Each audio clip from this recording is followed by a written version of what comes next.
بسم اللہ الرحمن الرحیم۔ السلام علیکم۔ پی ٹی آئی کی مذاکراتی ٹیم کو عمران خان نے آخری مذاکرات کی اجازت دے دی ہے اور حکومت کے مطالبات پر یا حکومت کی ہدایت پر ایک اور بڑا سرنڈر کیا ہے۔ اس رویے کی اس تبدیلی کی کیا وجہ ہو سکتی ہے، اس پر بات کریں گے۔ اور اپنے وکیلوں سے ملاقات میں عمران خان نے کس سہولت کے چھن جانے پر شکوے کا اظہار کیا اور بڑے دکھی ہو کر کیا، اور پھر یہ ہے کہ شیدہ ٹلی صاحب وہ اس قابل تو نہیں ہے کہ اس کی کسی بات پر تبصرہ کیا جائے، لیکن بعض اوقات کسی ایسے آدمی کی بھی بات کو انڈیکیشن کے معنوں میں اگر ہم لیں تو وہ بات اپنی جگہ پر ایک اشارہ ہو جاتی ہے، اہم ہو جاتی ہے۔ اور پھر یہ بات کہ طیب اردگان ترکی کے صدر کیا عمران خان کے ضامن بننے پر تیار ہو جائیں گے، جیسا کہ پی ٹی آئی کی طرف سے کوشش کی جا رہی ہے۔ اس سوال کا جواب بھی بہت سارے لوگوں کو معلوم ہے، لیکن یاد دہانی کے طور پر اس کا بھی تذکرہ ہم کریں گے۔ آخری مذاکرات کا قصہ یہ ہے کہ عمران خان نے اپنے وکیلوں سے گفتگو میں یہ کہا ہے کہ اگر حکومت اس پر مزید ہے کہ آپ اپنے مطالبات کو تحریری شکل میں اس کے سامنے رکھیں تو یہ شرط قبول کر لیں۔ اس سے پہلے ان کا موقف تھا کہ کسی بھی صورت لکھ کر نہیں دینا، اور یہ عمران خان کی ہدایت پر ہی مذاکراتی ٹیم نے حکومت کے سامنے انکار کیا تھا۔ اور وجہ جو نظر آتی تھی، جو سمجھ میں آتی تھی، وہ یہی تھی کہ عمران خان کو اندیشہ ہے کہ حکومت بعد میں غل مچائے گی، تحریر کو پبلک میں لائے گی، میڈیا پر لائے گی اور کہے گی کہ دیکھو عمران خان جو ہے وہ ڈیل طلب کر رہا ہے، این آر او مانگ رہا ہے۔ تو عمران خان اس بات سے ڈرتا تھا، اس لیے اس نے سختی سے ہدایت کی تھی کہ مذاکرات کے لیے تحریر لکھ کر نہیں دینی۔ اس کا خیال تھا کہ مذاکرات تو چل ہی رہے ہیں تو حکومت بات مان جائے گی، وہ اس مطالبے پر اپنی اکڑ نہیں دکھائے گی، لیکن حکومت نے یہ شرط واپس لینے سے انکار کیا تو عمران خان کو جھکنا پڑا، سرنڈر کرنا پڑا، اور اس نے کہا کہ ٹھیک ہے آپ مان لیں، لیکن اس کے ساتھ ہی دو متضاد باتیں بھی، یعنی جو آپس میں لگا نہیں کھاتی۔ ایک تو اس نے یہ کہا کہ اگر ہو سکتا ہے یہ مذاکرات کی آخری نشست ہو، اس کے بعد میں پھر آپ کو مذاکرات توڑنے کے لیے کہوں گا، بشرطے کہ حکومت ہمارا مطالبہ نہ مانے۔ اور وہ مطالبہ کیا تھا؟ مطالبہ یہ تھا کہ 26 نومبر پر ایک تحقیقاتی کمیشن بنایا جائے۔ یہ عمران خان نے شرط لگائی ہے اس صورتحال میں کہ اسے یہ معلوم ہو چکا ہے کہ حکومت 26 نومبر کی شرط ماننے پر آمادہ ہے، اور وہ اس آمادگی کی کہانی میں نے اپنے ایک پچھلے ولاگ میں بتائی تھی، اس کا ذکر دوبارہ کرتا ہوں۔ حکومت کو 26 نومبر پر کمیشن بنانے کے حوالے سے کوئی اب شبہ نہیں رہا کہ اس میں نقصان پی ٹی آئی کا ہوگا، کیونکہ حکومت نے وہ تمام دستاویزی ریکارڈ مرتب کر لیا ہے کسی متوقع عدالتی کارروائی کی شکل میں یا کسی بھی حوالے سے، کہ جو کچھ 26 نومبر کی رات کو اسلام آباد میں ہوا، الف سے لے کر یہ تک پوری کہانی بغیر کسی ابہام کے یا بغیر کسی کنفیوژن کے یا بغیر کسی کنٹراڈکشن کے انہوں نے مرتب کر لی ہے، اور جس سے یہ ثابت ہو جاتا ہے کہ 26 کے روز صرف 2 افراد گولی لگنے سے ہلاک ہوئے تھے، اور یہ ابھی طے ہونا باقی ہے کہ یہ گولی کس کی تھی، رینجرز یا فوج یا پولیس کی اگر گولی تھی تو وہ فوراً ہی معلوم ہو جائے گا، کیونکہ ان کے پاس مخصوص ہتھیار ہوتے ہیں، اور اگر یہ گولیاں پولیس کی یا فوج کی نہ ہوئیں تو پھر پی ٹی آئی اس میں پھنس جائے گی، اور ٹوٹل 2 لاشیں ہیں، 12 یا 13 لاشوں کا جھوٹ پی ٹی آئی بولے چلی جا رہی ہے، اور اس نے پہلے 350، 250 اور سینکڑوں ہزاروں تک بات کی۔ پبلک جو عمران خان کے حامی ہیں ان کی بھی بات کر رہا ہوں، وہ بھی جو عمران خان کے مخالف ہے وہ بھی پی ٹی آئی کے اس دعوے کو ماننے کے لیے تیار نہیں ہے کہ 13 لاشیں اس روز گری تھیں، کیونکہ 13 لاشیں گرنا ایسا واقعہ ہے کہ جس کو چھپایا نہیں جا سکتا تھا۔ 13 لاشوں کے آپ چاہیں تو 15 بھی کر سکتے ہیں، اور آپ چاہیں تو 12 یا 10 بھی کر سکتے ہیں، اس سے زیادہ اس میں ڈنڈی مارنا ممکن نہیں ہے۔ ماڈل ٹاؤن میں 11 افراد ہلاک ہوئے تھے، انہوں نے پتہ نہیں 14-15 لاشیں بنا دیں، اور اس کی حقیقت پہلے دن ہی سامنے آ گئی تھی کہ اتنے لوگ مارے گئے ہیں۔ حکومت نے اس کو کور اپ کرنے کی کوشش نہیں کی، اسے چھپانے کی کوشش نہیں کی۔ البتہ حکومت کے اس وقت کی حکومت کے مخالفوں نے 11 لاشوں کو 14 لاشیں ضرور بنایا، یعنی 3 کا اضافہ کیا۔ میرا عرض کرنے کا مقصد یہ ہے کہ 2-3 کا اوپر نیچے کرنا یہ ہمارے ہاں کی پریکٹس ہے، یعنی مخالفین جو ہوتے ہیں یا متاثرہ فریق جو ہوتا ہے وہ لاشوں کو 2-3 زیادہ بنا دیتا ہے، اور جو حکومت ہوا کرتی ہے وہ لاشوں کو 2-3 کم کر دیتی ہے۔ اس سے زیادہ بڑا گھپلا کرنا ممکن نہیں ہے، اور اس کیس میں بھی یہی وجہ ہے کہ 13 لاشوں کی کہانی پر عوام اعتبار نہیں کر رہے۔ اور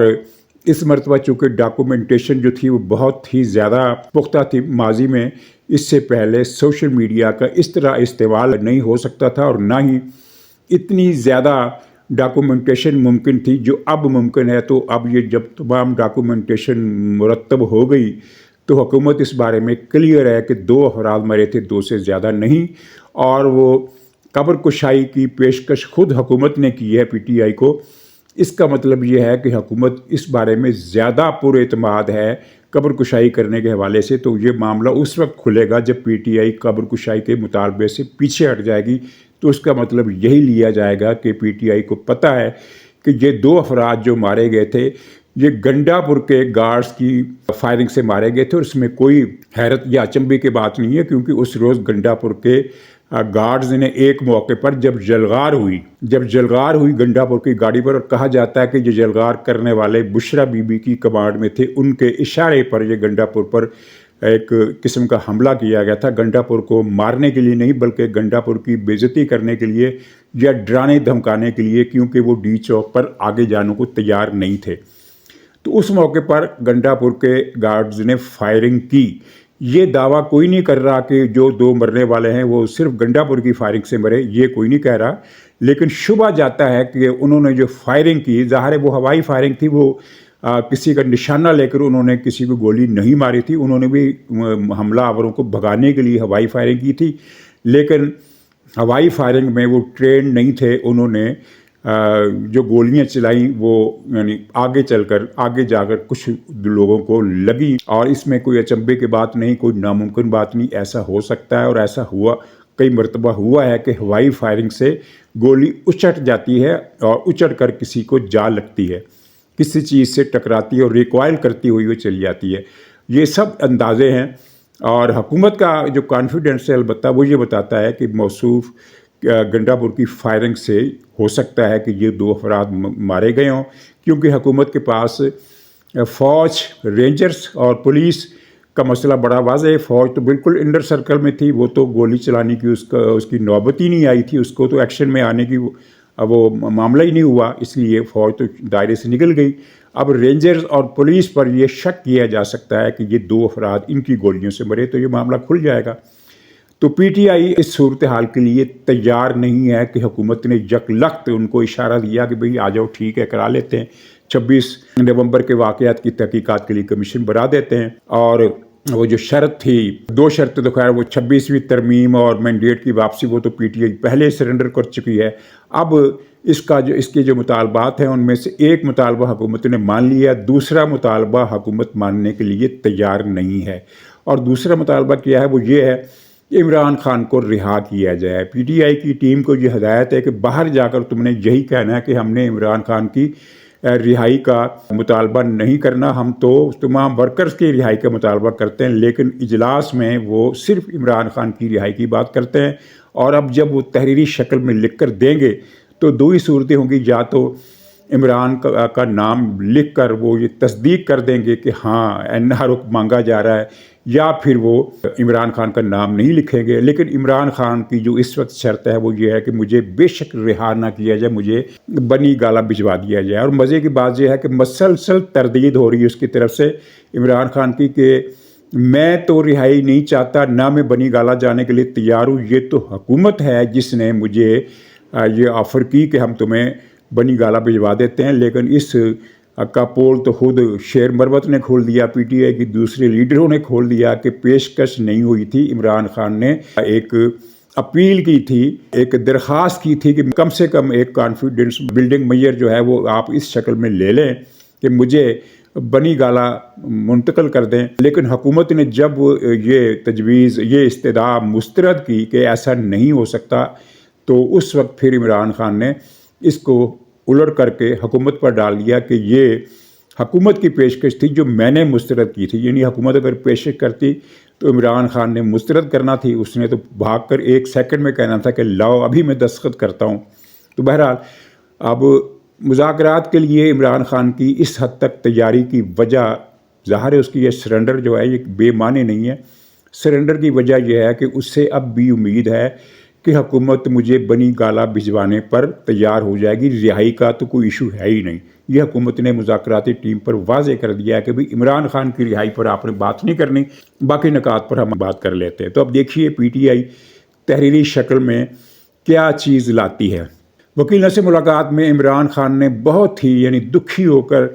یہ شکایت کی کہ مجھ سے سہولیات چھینی جا رہی ہیں یا انہیں کم کیا جا رہا ہے، اور سب سے بڑی جو محرومی جس کا ذکر انہوں نے کیا عمران خان نے وہ یہ تھا کہ میری واک انہوں نے پارشلی بین کر دی ہے، کسی دن وہ مجھے باہر نکالتے ہیں اور کسی دن نہیں نکالتے، 3 دن نکالتے ہیں 3 دن نہیں نکالتے، اور یہ 3 دن جو ہے وہ میں 24 گھنٹے اپنی کال کوٹڑی میں پڑا رہتا ہوں، اور مجھے اس سے تکلیف ہے کہ ظاہر ایک آدمی کو عادت ہے جب سے یہ گیا تھا VIP قیدی بن کر،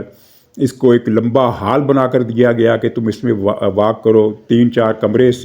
5 کمرے اس کے سیل میں شامل کیے گئے، کسی میں کچن تھا، کسی میں ملاقاتیوں کے لیے کمرہ تھا، کوئی ایک تھا وہ ایکسرسائز روم کہتے ہیں، یہ جم کہہ لیں، وہ ساری مشینیں اس میں رکھی ہوئی تھی، سائیکل وغیرہ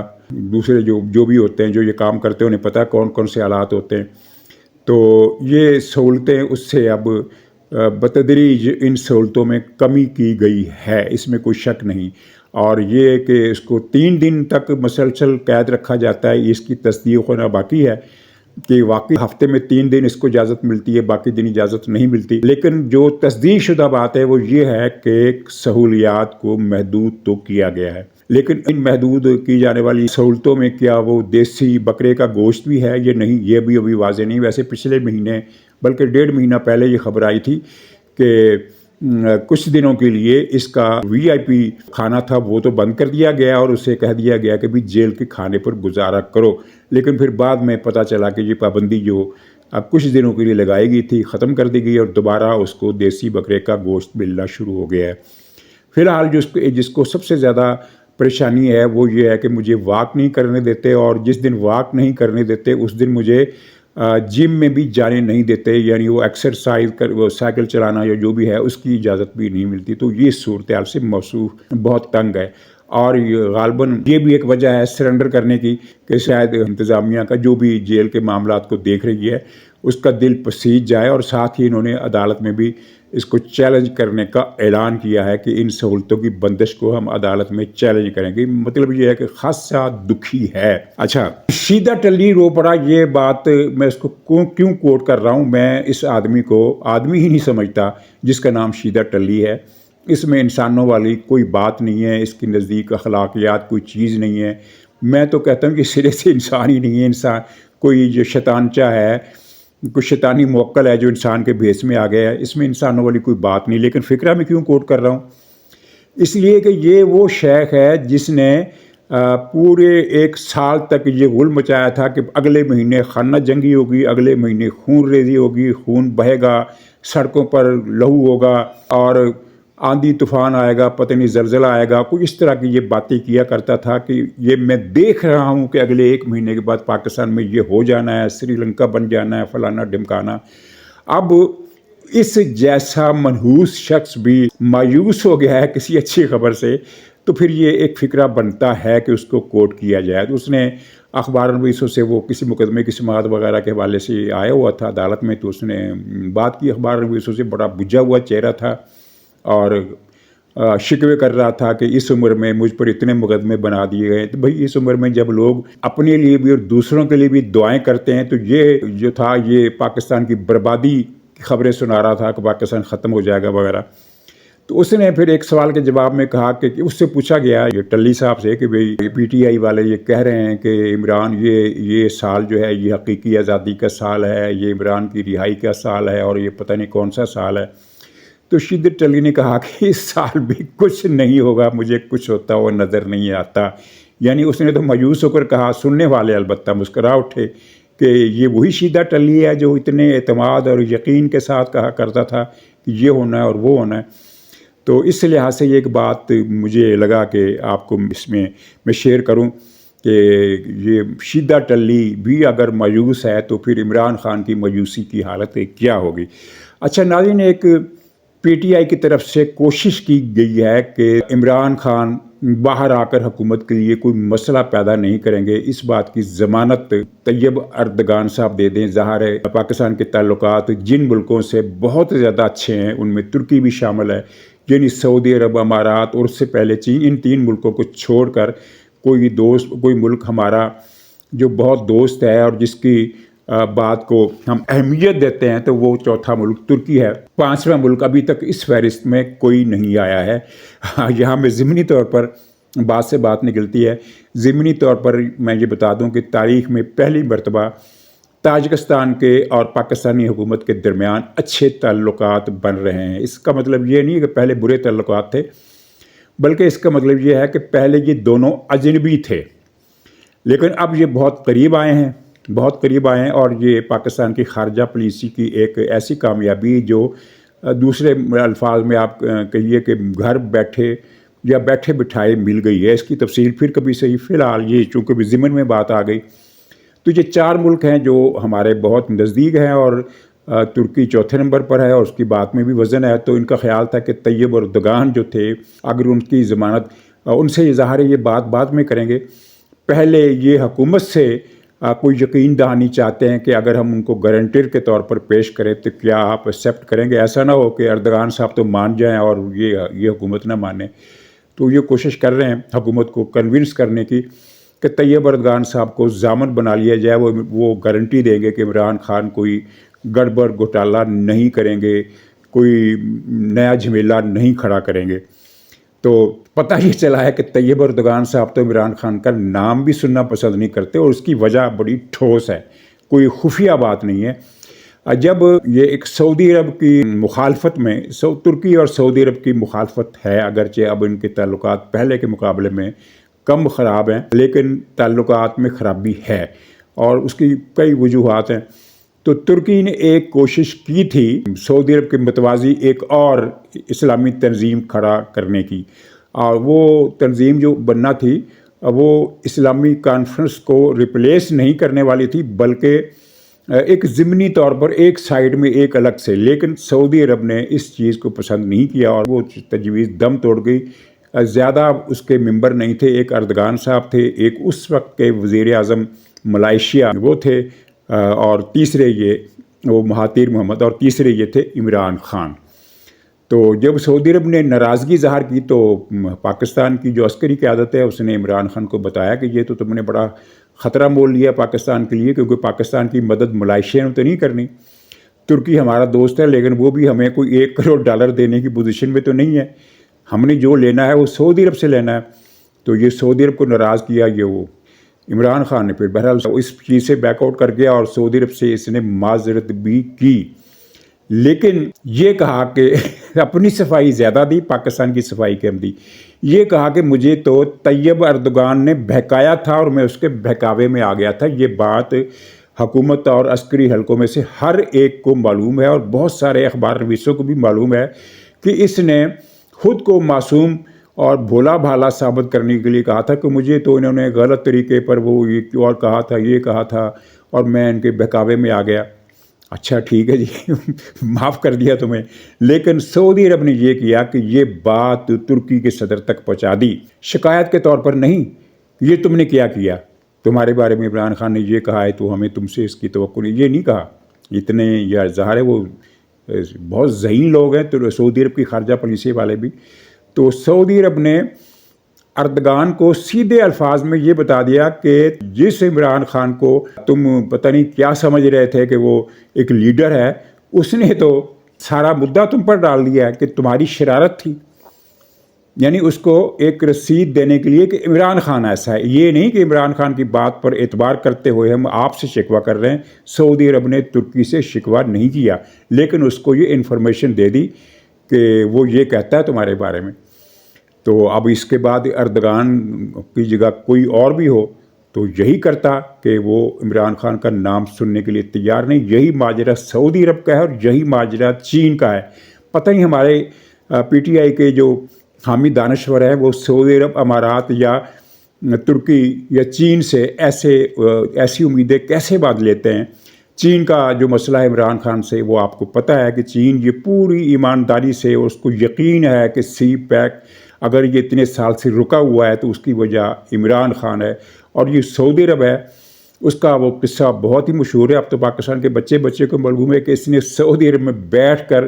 سعودی شاہ اور سعودی ولی عہد یعنی جو عملاً بادشاہ ہے اس کا مذاق اڑایا، ان کو گالیوں سے نوازا اور کہہ لگائے رانوں پر ہاتھ مار کر کہ یہ تو مجھے ایسا لگتا ہے. اس نے یہ کہا سعودی ولی عہد کا نام لے کر کہ اس کی شکل ایسی ہے کہ دیکھتے ہی میرا دل کرتا ہے میں اس کو چپیڑے ماروں. یہ باتیں اس کو سعودی عرب کو پہنچا دی گئی باقاعدہ ٹیپ کی شکل میں کہ یہ تمہارے بارے میں کہہ رہا ہے. انہوں نے پھر اس کا ترجمہ کرایا، فوری طور پر انہوں نے ترجمہ کرایا. اور جب وہ سعودی عرب کے شاہی طیارے میں امریکہ پہنچا تو اس سے جہاز واپس لے لیا گیا، دھکے مار کر وہاں جہاز سے نکالا گیا. تو اب اگر کوئی گدھا یہ سمجھتا ہے کہ طیب اردگان عمران خان کی ضمانت دے دے گا تو وہ گدھا نہیں ہے، وہ مہا گدھا ہے. ناظرین اجازت دیجیے، انشاءاللہ اگلے ولاگ میں پھر ملاقات ہوگی. تب تک کے لیے خدا حافظ.